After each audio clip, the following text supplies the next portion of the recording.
하나님 말씀을 읽도록 하겠습니다. 하나님 말씀은 히브리서 넘어가 버렸어요. 히브리서 12장 2절입니다. 히브리서 12장 2절.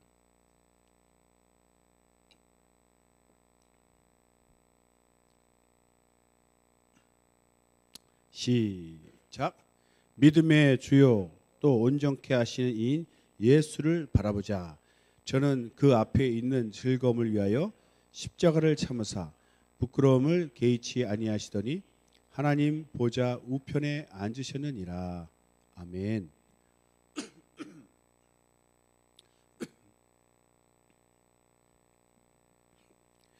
이렇게 감동받으면 이제 떠오르는 게 많죠. 그래서 설교하다가 이런저런 얘기가 좀 나와도 그냥 다 은혜가 된다 생각하시고 들어주세요. 사실 한 절 가지고 말씀을 전한다는 게 얼마나 이게 부담스러운 일입니까? 한 장을 읽는다 하면 이것저것 해도 되지만 한 절 가지고 무려 설교를 해야 되니까 그래도 본문을 일단 중심으로 믿음의 주요 또 온전케 하시는 이인 예수를 바라보자. 이렇게 딱 읽었을 때 확 느낌이 오십니까? 대단한 영감인데 이 표현이 옛날 표현이라 그런지 좀 어려워요. 이렇게 읽으면 뭔가 알 것 같은데 뭐지? 이럴 때는 요즘 이렇게 앱도 많이 스마트폰 돼 있죠. 착 피면은 그냥 무조건 이 구절을 탁 누르면 거기에 필요한 뭐 다른 목사님들 이렇게 해석해 놓은 것도 있고 또 여러 가지 번역도 있고 뭐 요즘은 뭐 노력을 안 해서 게을러서 그렇지 자료가 없어서 모릅니다 이런 소리 못 하겠더라고요. 그래서 목사님보다 성도님들이 더 많이 알고 있어요. 그냥 신학교를 안 다니고 안수를 안 받았다는 이유로 그런 건지 모르지만 실력은 더 뛰어나다니까요. 옛날에는 학생도 교수님이 강의하면 그 교수님 강의 노트가 보물이었어요. 저걸 어떻게 복사했으면 좋겠다. 그 오랫동안 멀리 가서 유학하면서 공부해 오신 그 노트 그걸 그 내용으로 강의하지 않습니까? 근데 요즘은 인터넷 시대라 차차차차 찾아가지고 교수님 그거 새로운 연구 발표 나왔습니다. 그 10년 전 거예요. 이렇게 얘기하면 교수를 할 수가 없어요. 최신 버전이 다 업데이트 되는데 그걸 다 인터넷에서 공개하기 때문에 그렇죠. 그래서 이제는 없어서 못하는 게 아니라 게을러서 못하는 것 같아요. 저도 자극을 많이 받는데요. 예수님을 설명할 때 믿음의 주요 또 온전케 하시니이다. 믿음의 주인 되시는구나. 또 뭐가 잘못되면 온전케 해주시는구나. 뭐 이렇게 쉽게 생각할 수 있죠. 근데 그거 갖고 좀 석연찮아. 그렇게 간단한 얘기 하려고 그랬을까? 기도하고 자료 찾아보면 다른 번역에는 어떻게 되어 있냐면요. 믿음의 창시자, 믿음의 근원자 되시고 또 이제 온전케 한다는 뜻은 완성하시는 완성자 이런 뜻으로 번역해 놓은 데도 있습니다. 그러니까 믿음의 주 할 때는 주인이라는 뜻도 있지만 다른 번역에 보면 근원자, 주인이 시작한 거죠. 근원자 또 창시자. 그러니까 믿음의 주요 또 온전케 하시는 이럴 때는 우리가 갖고 있는 이 믿음을 처음 우리에게 허락하시고 시작하시고 후에 모든 믿음을 완성하시는 예수님. 그러니까 우리가 갖고 있는 이 하늘나라에 대한 소망, 주님에 대한 믿음을 누가 시작하셨냐? 주님이 시작하셨다는 거예요. 내 것이 아닙니다. 주님으로 말미암아 시작된 믿음이에요. 예수님을 알게 되면서 믿음이 생겼죠. 우리가 예수님 만나기 전에 믿음이란 게 있었습니까? 하늘에 대한 믿음 이런 건 없었습니다. 땅에 속한 것을 지금 얘기하는 시간이 아니죠. 하나님, 천국, 부활 이 모든 믿음은 예수님을 만나면서 시작됐어요. 그래서 믿음의 시작도 예수님이고 그 주인도 예수님이십니다. 그리고 중간에 우리가 믿음이 또 떨어지거나 시험 들거나 그럴 때 또 우리를 붙들어 주시고 또 위로하시고 죄를 지면 회개할 기회를 주셔서 또 관계를 회복하시고 끝까지 그 믿음을 지키고 갈 수 있도록 성령께서 우리를 붙들어 주시고 결국 우리가 부활에 이르러 주님 나라에 들어갈 때 그때까지 우리를 이끌어 주시고 그 믿음을 완성하시는 거죠. 주님 나라 갔을 때는 믿음이 따로 필요 없죠. 왜? 그냥 같이 있고 같이 주님을 눈으로 보고 같이 있는데 믿습니다 뭐 이럴 필요 없지 않습니까? 내 앞에 계신데 지금 안 보이시니까 우리가 아직 부활하지 않았기 때문에 떨어질 수 있어요. 낙오될 수 있기 때문에 믿음을 붙들지만 이미 부활하고 천국에서 주님과 함께 살 때는 믿습니다 할 필요가 없습니다. 그때는 믿음, 소망 그것은 필요 없고 이제 사랑만 남는 거죠. 믿음, 소망, 사랑 중에 이 땅에서는 세 가지를 갖고 가지만 이제 부활한 후에 주님과 함께 있으면 주님과 함께 있기 때문에 이제 믿음과 소망은 다 이제 사라지고 처음부터 주님 사랑했던 그 사랑만 영원토록 이제 나누게 되는 것이죠. 그래서 우리의 믿음의 근원자가 되시고 완성자 되시는 예수를 바라보자. 바라보는 것이 또 중요하더라고요. 왜 중요합니까?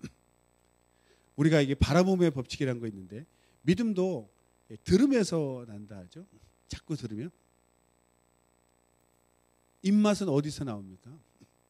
어릴 때부터 먹은 것이 내 입맛이 되더라고요. 어른 돼서 잘 못 먹는 음식은 보면 어릴 때 먹어본 적이 없어요. 여름 되면 목사님 맛있는 거 먹으러 갑시다. 그래서 우와 그러고 아침부터 굶고 갔어요. 그래서 무슨 간짜장 탕수육 주시려나 했더니 꼭 이렇게 여름에 그 더우니까 시원한 물 흐르는 이런 계곡으로 가더라고. 계곡. 왜 계곡으로 하나 했더니 꼭 그런 음식점은 계곡에 있어요. 이렇게 은밀한 산 속에 이렇게 거기 많이 있어요. 보다 보니까 고기는 고기인데 못 보던 고기고 맛도 향도 독특한 그런 이제 그 먹는다 이거. 근데 이게 익숙치가 않아 가지고 밥을 굶고 왔기에 본능적으로 살기 위해서 먹었지만 더 이상 먹을 수가 없더라고요. 식탐이란 말 있죠. 식탐. 먹는 걸 탐하다. 날씬한 분들은 식탐이란 게 없더라고요. 보니까 배만 딱 차면 더 이상 안 먹어. 그런데 살찐 사람들, 뭐 꼭 저를 보실 필요 없지만 살찐 사람은 자기가 좋아하는 음식이 있으면 배가 찼는데도 계속 집어넣어. 그릇이 비워질 때까지 계속 좋아하니까. 그런데 정말 자기가 좋아하지 않은 음식은 배만 딱 차니까 더 안 먹게 되더라고요. 이런 게 식탐이 있고 없고구나. 식성도 어릴 때부터 먹었던 것은 잘 먹습니다. 어떤 분은 회를 잘 드시요. 회. 어떤 사람은 회 먹으라면 어떻게 날 것을 먹어 막 이렇게 하는 분도 있어요. 먹었대서 막 이렇게 먹는데 특히 한국 사람, 일본 사람은 회를 잘 먹는데 저쪽 태평양 건너가니까 이분들은 날 것을 먹으면 안 된다고 배웠는지 꼭 익혀 먹더라고요. 이해를 못해 날 것을. 한국에서도 이 산속에서 자라신 분들은 나물은 많이 산나물 비빔밥은 잘 먹는데 날 회를 잘 못 먹어요. 또 회가 이 바닷가 자꾸 이런 먹는 얘기해서 죄송합니다. 이 바닷가에서 산 사람은 생선회를 좋아하시는데 날 것을 잘 먹는다고 해서 모든 걸 잘 먹는 거 아니에요. 또 경상북도 이런 이쪽 육지 내륙 깊은 데 가면요 육회라고 해서 소고기를 또 회로 드세요. 근데 생선회를 드신다고 해서 육회를 먹냐? 그건 또 아니더라고. 아니 저걸 또 어떻게 날 것으로 먹어? 그러니까 자기가 어릴 때부터 부모님으로부터 이렇게 잘 먹은 것은 자기 식성이 돼가지고 굳어서 자기 식성이 되는 거예요. 다른 건 잘 못 먹죠. 저는 태생은 서울인데 아버님이 경상도 분이라 경상도 음식을 먹고 자랐는데 특히 통영, 충무 쪽입니다. 근데 결혼하고는 전라도 여자와 동서 화합을 위해서 전라도 여자와 여성과 결혼했는데 그 다음부터는 이 전라도 쪽에서 장모님의 지극한 사랑으로 막 반찬이 공수되니까 입맛이 처음에는 안 맞더라고요. 간이 좀 다르고 뭐 젓갈도 다르고. 근데 어째요? 내가 만들 수 없으니 주시는 대로 먹어야죠. 꾸준히 먹다 보니까 한 1, 2년 지나니까요. 이 혀가 또 간사한지 전라도화 됐어. 장모님 음식이 더 맞고 집에 가서 어머니 주시는 게 약간 어색해. 조심해야 돼요. 그때도 잘 먹어야지 이 아들이 벌써 이게 다 아시거든요. 그러면 며느리한테 아들을 뺏겼다. 이렇게 생각하시기 때문에 아무리 이제 저 같은 음식이 맛있어도 또 본가에 가서 막 배 터지는 한이 있더라도 먹어야 돼요. 그렇게 식성도 그런데 예화가 너무 길었어요. 하나님 말씀도 계속 들어야지 그게 이렇게 믿음이 생기는 거예요. 그리고 내가 무엇을 바라보느냐에 따라서 그 바라보는 것이 내 눈에 잔상에 남고 나중에 나의 그것이 목표가 되고 내 인생의 목표가 되고 내 삶의 목적이 됩니다. 그러니까 내가 누구를 바라봐야 됩니까? 예수님을 바라볼 때 예수님이 내 인생의 목표가 되고 내 삶의 목표가 되는 거예요. 내가 한 사람만 사랑하겠다고 결혼을 했어. 그래서 자기 집에 모셔놓는 거예요. 같이 살자고. 배우자만 바라봐야 돼. 배우자만. 근데 너무 안심을 하고 안심하니까 또 방심해가지고 안심 다음에 뭐가 와요? 방심이 오더라니까. 이미 결혼했으니까 안심됐잖아. 결혼하기 전까지는 계속 자기 배우자만 쳐다봤는데 이제 자기 집에 모셔놓으니까 이제 안심을 넘어서 방심이 돼가지고 이제 다른 데도 기웃기웃하는 거야. 눈이 막 돌아가. 다른 것을 많이 바라보다 보니까 그게 또 내 마음속에 이게 잔상이 돼가지고 남아가지고 그게 이게 탈이 나는 거예요. 탈이 나. 그러니까 결혼한 사람은 무조건 자기 배우자만 쳐다보는 거예요. 계속. 왜? 다른 것이 틈타지 못하게. 다른 이성이 틈타지 못하게. 계속. 사랑하겠다고 결혼해놓고 제일 많이 괴롭히는 사람이 또 배우자잖아요. 내 목숨보다 더 소중하다고 외치고 낳아놓고서는 누구보다 더 상처 많이 주는 게 또 자식이에요. 왜 그래요? 같이 가까이 있어서 그래요. 그래서 이거는 가까이 있을수록 이 방심에서 문제다. 방심하니까 감정 표현을 함부로 해요. 아내에게, 남편에게, 자식들에게. 그러니까 가장 사랑하는 사람이 가장 가까이 있는데 방심하다 보니까 가장 상처를 많이 주는 거예요. 그래서 어떤 사람은 후회하긴 아닙니다. 실제로 가장 가까이 있는 사람이 가장 사랑하는 사람이에요. 가족이죠, 가족. 그럴수록 방심하면 안 됩니다. 어찌 보면 더 조심해야 되고 긴장할 필요가 있어요. 자기 자식을 남의 자식처럼 대하면요 정말 잘 키웁니다. 근데 자기 자식이라고 생각하고 방심하니까 막 이런 소리 저런 소리 막 나가서 남의 자식한테 함부로 말합니까? 할 말 있어도 조심스럽게 아예 안 하거나 조심스럽게 말하죠. 그래서 상처 안 받아. 그런데 내 자식이니까 방심하고 이야 이래라 저래라 말하니까 이게 상처가 되는 거예요. 정말 가까울수록 조심하고 깨어 있으면 되는데 우리가 이 안심할 때 방심하면 안 된다는 거예요. 제가 이렇게 살면서 깨달은 거건데. 그러니까 여러 신이 있지만 예수님만 바라봐야 되는 거예요. 예수님만. 근데 예수 잘 믿고 이제 처음에는 그냥 예수님 놓칠까 봐 뒤따라다니라 예수님 했는데 어느 정도 신앙생활을 하면 방심한다 그러죠. 예수님은 이미 잘 믿으니까 뭐 또 없나 그러고 여기 또 저기 기웃기웃하면 옛날에 다 버렸던 거 이게 내가 왜 버렸지? 이거 왜 여기 이게 떨어져 있는 거야? 이러면서 다시 이렇게 하나씩 찾아봐. 응? 그러다 보면 이제 이것들이 슬슬 내 마음에 들어와서 우상이 되는 거예요. 이게 예수님보다 밑에 있을 때는 아직 우상 되기 직전, 용 되기 전 이무기 마냥 담용이라고 그러죠. 이렇게 바닥에 있는데 이것이 나중에 예수님보다 더 올라오면 이게 바로 우상이 되는 거예요. 그래서 예수님만 바라봐야 돼요.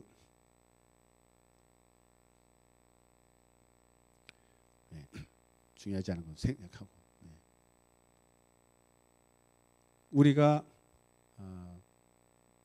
이 올해 표어가 뭐죠? 올해 표어가 슬쩍 컨닝을 하고 해볼까요? 시작. 우리 삶의 중심 예수 그리스도. 이게 어떻게 정해지는 건지 아세요? 공장 같으면 제작 과정을 아십니까? 이게 선정될 때 이렇게 누가 영감 팍 받아가지고 나온 게 아니고요. 목사님, 전도사님 모여가지고 막 기도하고, 아니 목사님들 따로 제가 경험한 거는 목사님 따로, 전도사님 따로 뭐 하나, 아무튼 이렇게 해가지고 영감의 대결을 합니다. 영감의 대결. 그래가지고 딱 이제 기도하고 정해놓은 다음에 아니야 또 지우고 또 올리면 아니야 해가지고 모두가 이거다라고 이렇게 다 감동이 올 때 그걸 선정하는 거예요. 이게 쉽게 이렇게 단번에 이루어지는 것이 아닙니다. 그리고 약간의 수정 과정도 거쳐요. 처음 나올 때는 나의 삶의 중심이었습니다. 나의 삶의 중심 예수 그리스도가 나왔는데 우리가 왜 우리지 왜 나냐? 교회는 우리지 공동이야 공동체야 해가지고 그 처음 여러 후보 중에 다 떨어지고 그 처음 낸 사람에게 또 영적으로 좀 압력을 가해가지고 우리라고 바꿔가지고 이게 이제 선정이 됐어요. 작년표는 벌써 작년이 됐네. 작년표는 뭐죠? 싹 잊으셨어요? 하나님을 기쁘시게 이웃을 행복하게. 그것을 최고참 목사님이 정하신 게 아니에요. 후배 목사 입에서 나온 겁니다. 여러 개가 나왔는데 그 후배 목사의 영감에서 나온 건데 우리 개혁되고 나니까 그게 좋아요. 한 사람이 아니라 목사님들 모여가지고 딱 이렇게 한 다음에 감동을 따라 저거다. 누가 했는지는 중요하지 않아요. 여러 가지 나온 중에 저거다 그래가지고 모두가 거의 그러니까 다수가 절대 다수가 원하는 이렇게 인정하는 걸로 정하는 거죠. 치열한 영감의 대결을 뚫고 살아남은 그럽니다. 그러니까 올해는 항상 저 마음으로 살자. 우리 삶의 중심은 예수 그리스도다. 벌써 제목에 이 매년 제목이 2017년도에는 없었어요. 그런데 2018년도에 딱 해가 되니까 표어를 이제 새로 정할 때 뭐였죠? 저도 잊어먹었어요. 아니다. 새로운 시작 예수 그리스도. 뒤는 똑같은데 그 딱 와닿지 않습니까? 아 새로운 시작. 개혁을 하면서 새로운 시작. 그게 또 절대 1등을 해가지고 됐어요.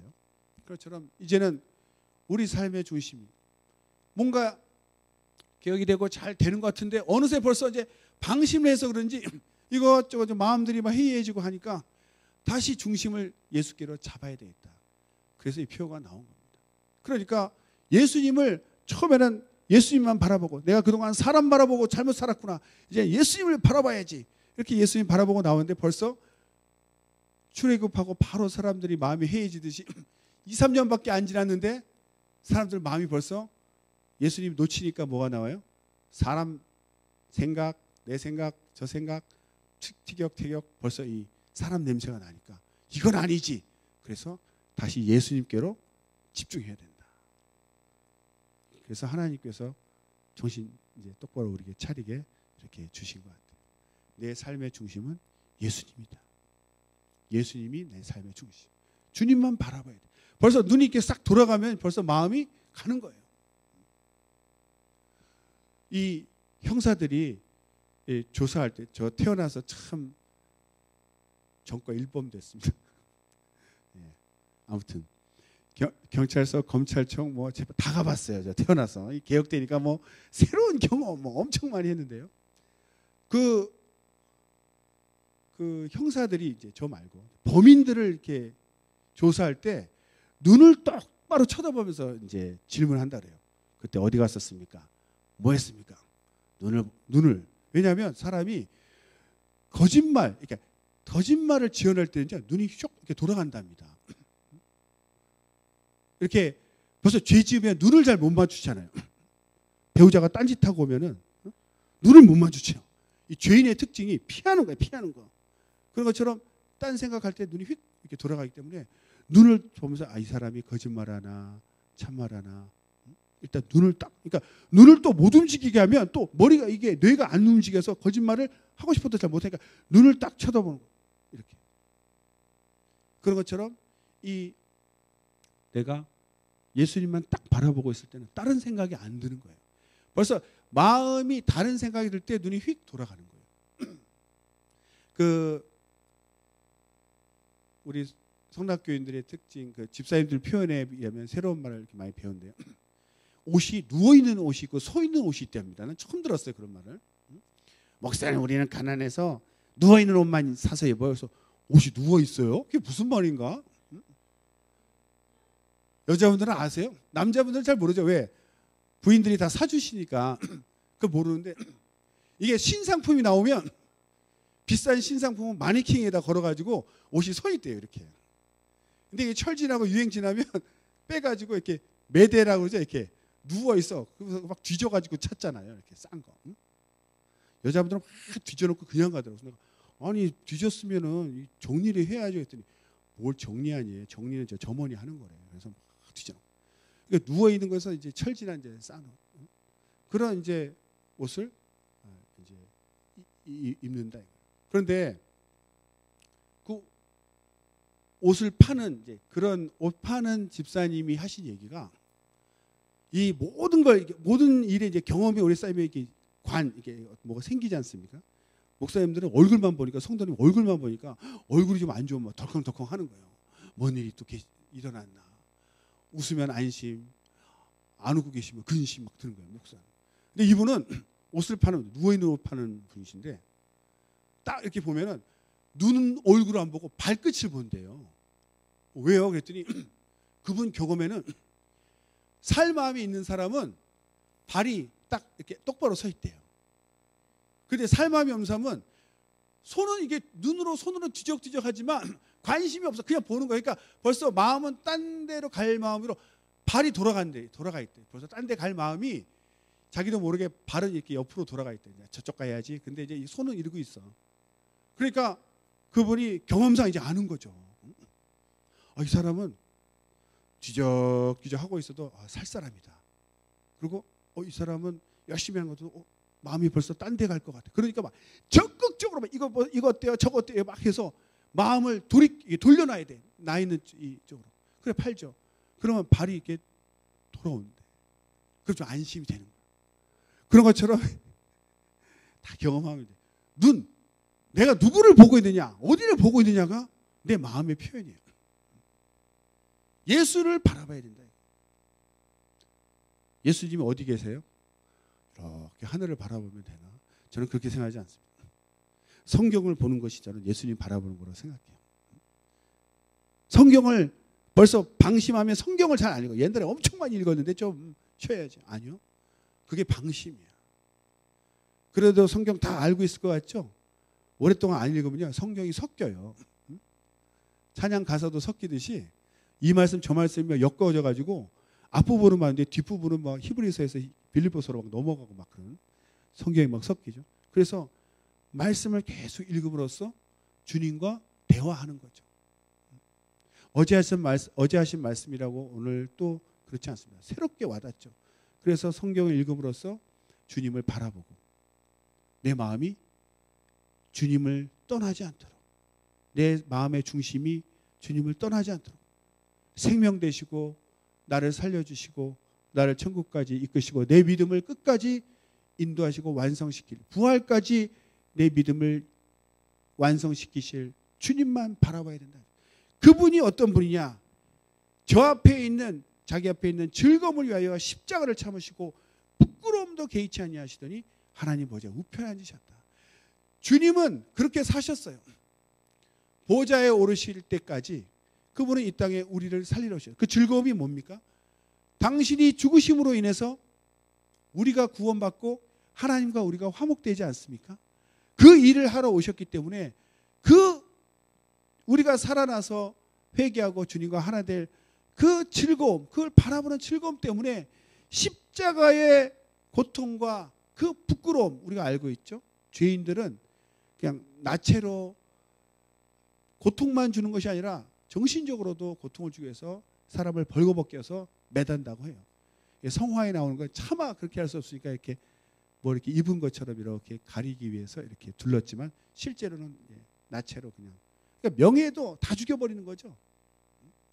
그렇게 매다는데 그런 것도 개의치 않는다. 왜? 그 후에 죽음 후에 부활을 통해 우리가 구원받을 것을, 우리가 하나님과 화목될 것을 바라보시고 그 즐거움으로 인해서 지금 그 수모와 고통을 능히 감당하시고 개의치 않는다. 영어로 뭐죠? I don't care. 그 고통 가운데서도 즐거워하실 수 있어요. 그래서 보좌에 오르셨죠. 그럼 우리가 바라본다는 것이 그냥 쳐다만 본다는 것이 아닙니다. 바라본다는 것은 내 삶의 목적이고 내 인생의 목표이기 때문에, 내 소망 되시기 때문에 주님을 계속 바라보는 거예요. 주님이 어떻게 사셨는가, 그 말씀이 바로 뒤에 있는 이 부분이다. 그럼 우리도 보좌에, 주님 예배하신 보좌에 오를 때까지 또 나도 다른 사람에게 하나님을 소개하고 그가 회개함으로써 하나님과 화목될 것을 내가 바라보는 그 즐거움, 주님의 즐거움이 곧 나의 즐거움이 되고, 주님 그 즐거움 때문에 부끄러움을 개의치 않으신 것처럼 나도 예수님을 전하고 주의 예수님을 뒤따를 때 오는 그 핍박과 그 서러움과 수모를 전혀 개의치 않고 우리도 끝까지 주님을 뒤따를 수 있다는 거죠. 주님이 한 곳에 있어서 바라보는 것이 아니라 주님이 계속 움직이시잖아요. 일하고 계십니다. 그러면 계속 주님을 바라보고 따라가는 거예요. 주님이 전도하시다 핍박받으면 같이 핍박받고, 주님이 구제하시면 나도 따라서 구제하고, 주님이 멀리 선교 나가라면 그 고향을 떠나서, 사랑하는 사람을 떠나서 새로운 또 사랑을 하기 위해서 멀리 가고 주님을 계속 뒤따라가는 거죠. 우리가 이 땅에서의 삶의 이유, 사는 것은 주님이 하시던 일을 하는 거죠. 주님은 우리를 살리러 오셨거든요. 원수되어서 하나님과 떨어져 지옥 갈 생명들을 주님이 대신 피 흘리셔서 화목제물이 되셔서 하나님과 우리가 화목돼서 찬양하고 주님의 사랑을 고백할 수 있는 그런 길을 열어놓으셨어요. 그걸 우리가 먼저 알았기 때문에 빚진 자라 하는 거죠. 복음의 빚진 자. 그걸 갚기 위해서 우리도 세상에 나가서 믿지 않는 자들에게 주님을 소개합니다. 그러면 주님같이 핍박받고 수모를 당하겠죠. 전 전도할 때마다 황당한 것이, 저 사람이 사회에서 나를 만났으면 나한테 이렇게 함부로 할 수 없을 텐데 예수 전한다는 이유로 완전 무시를 당하거든요. 무슨 잡상인도 그런 잡상인이 없어. 가세요. 뭐 일 없어요. 뭐 이렇게 하죠. 물 안 끼얹은 게 다행이죠. 저는 목도 졸려봤습니다. 그것도 넥타이 맸는데 완전 살인미수 고소할 뻔했어요. 제가. 가지고 이거 놓으세요. 자기 남동생 전도하러 가서 따라갔는데 오자마자 문도 안 열어줘. 난 또 그렇게 심한 줄 몰랐네. 그랬더니 탁 방문 닫고 들어가길래, 그러면 집사님 거실에서 그냥 둘이라도 예배 드립시다. 찬송 열심히 부르고 좀 방문 열고 좀 들릴까 해서 막 찬송 막 세게 했더니 갑자기 뛰쳐나와가지고 목을 막 쪼르는데, 저기 진정하세요. 겨우 탈출하고 나왔거든요. 집사님들 죄송하다고. 미리 좀 얘기를 해주시죠. 저는 그 모르고 그렇게 세게 핍박할 줄 알았나요? 거기 뭐 목이 쫄렸으니까. 그런 걸 우리가 할 때 내 일을 못하겠어 이럽니까? 아니요. 언젠가 그 사람도 예수 믿고 회개하고 주님 앞에서 막 찬양하는 모습을 상상하면 그 주님이 얼마나 기뻐하시겠어요. 하나님 아버지 기뻐하실 것을 주님이 보시고 그 일을 하신 것처럼 우리도 하나님이 기뻐하실 걸 상상하면서 그 수모당한 것, 목숨에 위협받은 것도 개의치 않고 끝까지 간다. 끝까지 주님의 삶을 따라가는 거죠. 그래서 우리 삶의 중심은 예수 그리스도가 되어야 된다. 교회는 항상 우리입니다. 비록 1대1로 주님을 만나긴 하지만 항상 모이면 우리이기 때문에 나만의 주님이 아니라 나의 주님이 곧 우리의 주님이 되는 거죠. 그래서 우리 교회는 다 주님을 바라봐야 됩니다. 우리가 예배를 하나님께 드린다고 하는데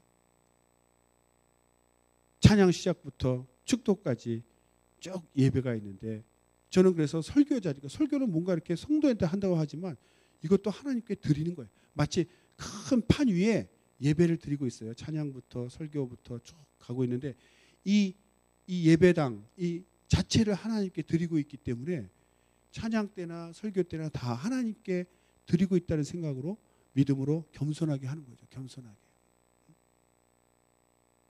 찬양하실 때 감동이 와서 아이고 허리야 다리야 하신 분은 상관없지만 일어나고 싶을 때는 일어나세요. 앞에 계신 분 다 일어나서 찬양하잖아요.